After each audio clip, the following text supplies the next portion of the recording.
Saludando a toda la República Dominicana, como cada viernes tenemos el honor, el placer de estar con ustedes acá en Voces Nuevas, abordando un tema de interés nacional desde la perspectiva de la juventud de esta media isla colocada en el centro del Caribe. En la mañana de hoy, Franiel Genao y un servidor, Jonathan Liriano, queremos analizar y compartir con ustedes nuestra reflexión sobre el principal desafío político de República Dominicana. Es el PLD, la dirección del PLD, la cúpula del PLD, el gobierno del PLD, el principal desafío político de los actores y grupos sociales y políticos que procuran un cambio en la República Dominicana. A esta pregunta le daremos respuesta en la mañana de hoy, o trataremos de hacerlo, Franiel. Sí. Buen día. En esta isla colocada, como tú dices, en el mismo trayecto del sol. Sí. Ese es Media poema, isla somos esta nosotros. media isla, sí. Sí, no, y es la pregunta clave en este momento en donde se empodera a la ciudadanía a través de diferentes manifestaciones. Dice la gente, ¿cuál es esa pregunta que tú haces? ¿Cuál es el principal obstáculo para, digamos, la estabilidad, el desarrollo o el bienestar del pueblo dominicano hoy en la República Dominicana? ¿Es el PLD como organización política o como espacio de articulación de intereses? Porque eso es lo que es un espacio de articulación de intereses, una corporación de intereses, ese obstáculo que no permite el desarrollo pleno de la República Dominicana. Y hay muchos indicadores, como son las recientes encuestas, que indican, digamos, la baja en la popularidad de los principales líderes del Partido de la Liberación Dominicana. Y a pesar de ser el partido con más tiempo en el poder, no ha podido, digamos, solventar de manera firme los grandes desafíos que tiene la República Dominicana. Y uno de ellos es, digamos, el problema eléctrico, para poner un ejemplo, que uno de sus ministros o megaministros eternos dijo una vez que el PLD en 15 días iba a resolver eso. Es la primera vez que llegaron al poder Danilo lo dijo. en 1996 y todavía hoy los apagones son la cotidianidad permanente de todos los dominicanos. Eso es un ejemplo, el tema eléctrico, se va a firmar ahora un pacto eléctrico también con poco consenso, pero los grandes problemas, la inseguridad ciudadana, el problema de la creación de empleo, la distribución de la riqueza. Somos el país que más crece en América Latina en promedio en cuanto a su Producto Interno Bruto, pero en la última década, según estudios del Banco Mundial, en América Latina el 41% de la población ascendió socialmente, pasó a una mejor condición de vida por la dinámica económica. Aquí, en esa década, solamente un 2% de la población experimentó una mejoría, a pesar del país que más ha crecido económicamente. Entonces, esta falta de respuesta por parte de estos gobiernos PLDistas a los principales problemas de la nación, ahora se articulan o coinciden con una evidencias concretas de los altísimos niveles de corrupción e impunidad que existen en este gobierno y el contubernio que hay entre delincuencia política que forma parte de la estructura del PLD y otros actores de la sociedad. Ahí están las grandes movilizaciones que se han levantado y vemos también que, como tú decías al principio, las encuestas señalan una reducción de su principal líder en cuanto a la simpatía y a la valoración de la gestión del gobierno del presidente Danilo Medina. Entonces, yo creo que hay claridad en toda la sociedad de que hay una necesidad de sustituir, de sacar al PLD y a la delincuencia política del poder. Yo creo que eso no está en discusión y que esa parte de un proceso de cambio ya está no terminada, porque hay que continuar identificando todos los daños que hace la cúpula de la delincuencia política a la República Dominicana, pero estamos como en los tiempos de la búsqueda de la salida de la continuidad de Balaguer en el gobierno.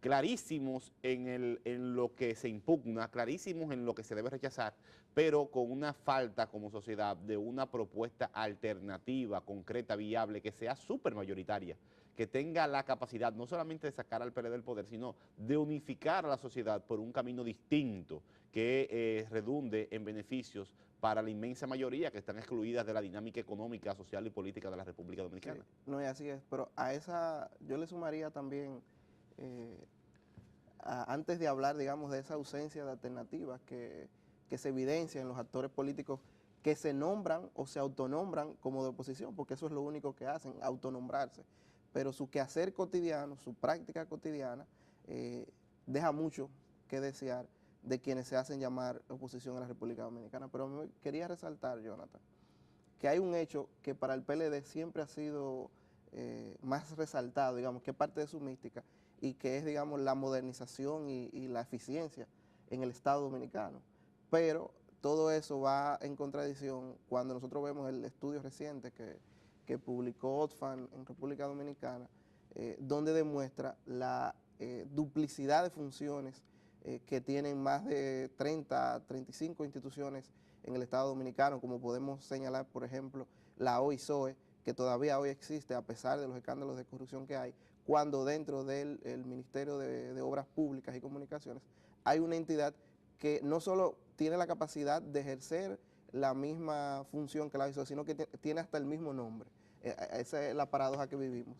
Y también que señala que más del 7 al 15% del presupuesto interno bruto se va en corrupción en la República Dominicana. Entonces, no es cierta entonces esa mítica de eficiencia en el Estado, y esas reformas y esa, digamos, pulcra gestión de lo público no es tan verídica. Sí, pero también tú tienes al lado contrario, en el lado de la oposición, tú no encuentras ese proyecto con cuadros, con militantes, con una dirección capaz y con propuestas para superar esta situación.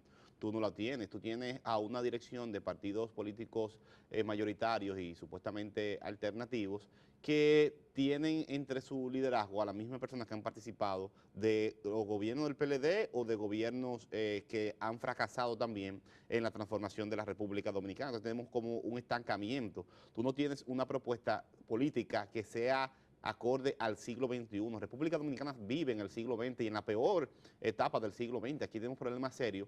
Aquí una gran parte de los estudiantes, usted les pasa un texto, un párrafo, y leen el párrafo sin problema de biología básica, pero tienen incapacidad para comprender qué dice un párrafo.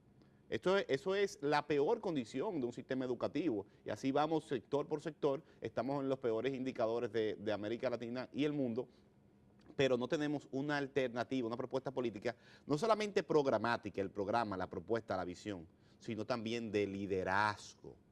Un liderazgo que no se corresponda con estos tiempos, que sea...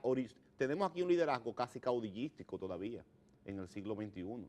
O sea, el mismo grupo de personas dirigen los mismos partidos durante toda la vida y no hay, ni siquiera, no es relevo, porque el relevo es un asunto de ideas también, sino tú no ves una variación, una diversificación en los actores que confluyen y en las propuestas que salen de eso. Entonces, aquí está pendiente, podríamos caer en lo que ocurrió con Balaguer en décadas pasadas, de especializarnos en la impugnación en el que está, pero mantenernos fragmentados, divididos y sin una propuesta común para la mayoría y para la inmensa mayoría. Aquí hay que hacer una propuesta viable para resolver el tema de la participación de las pequeñas y medianas empresas en la economía.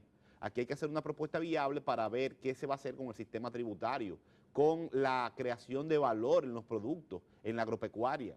Hay que redefinir, pensar, vamos a continuar con este modelo económico, con el turismo como está, como la locomotora, hay que cambiarlo. ¿Qué vamos a hacer con la zona franca? Hay que tener propuestas concretas que incluyan a todos los sectores y que no excluyan a nadie, que le den sobre todo certidumbre a la población dominicana de que el cambio va a ser un cambio para bien, no un cambio con salto hacia el vacío, que es lo que se siente, por lo menos yo, Franiel, en este momento, siento que no tenemos una propuesta con su liderazgo claramente definido, y eso no genera la confianza, la expectativa, la esperanza de que vale la pena hacer el cambio lo más pronto posible.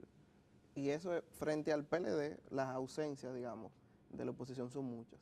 Pero yo quiero señalar dos. Por eso el vuelve y vuelve de Balaguer era por eso. Yo quiero señalar dos déficits importantes que me parecen a mí que tienen que ser, digamos, de forma urgente cambiado en el marco político de lo que se llama oposición o de lo que se quiere llamar oposición en la República Dominicana, y es primero la transparencia. No podemos exigirle a quienes gobiernan transparencia, pulcritud, combate a la corrupción, si dentro de los mismos partidos o organizaciones políticas que componen la oposición no hay un ejercicio real de transparencia con su finanza y con sus prácticas políticas, digamos. Que un hecho muy resaltado siempre tras cada elección y cada vez que en los medios de comunicación se resalta el hecho de entregarle fondos a los partidos, es que no rinden cuentas. Y un segundo elemento es el déficit de democracia, el ejercicio democrático que no se da en los partidos políticos en la República Dominicana, que tienen que ser cambiados, porque hay que cambiar las formas y cambiar los fondos si queremos en realidad generar propuestas frente al PLD. En el siglo XXI importan las propuestas, pero también la participación de la gente. La gente quiere participar en las propuestas y ese es un gran desafío de la política que gestiona y también la que está en oposición. El tiempo es limitado, Franiel, para un tema tan importante, pero nosotros nos mantenemos con la inquietud de que se necesita en República Dominicana una alternativa realmente elaborada, mayoritaria y viable que pueda generar esperanza y expectativa de cambio en la población dominicana. Gracias por la atención y será el próximo viernes cuando tendremos otro tema interesante aquí en Voces Nuevas. Hasta entonces.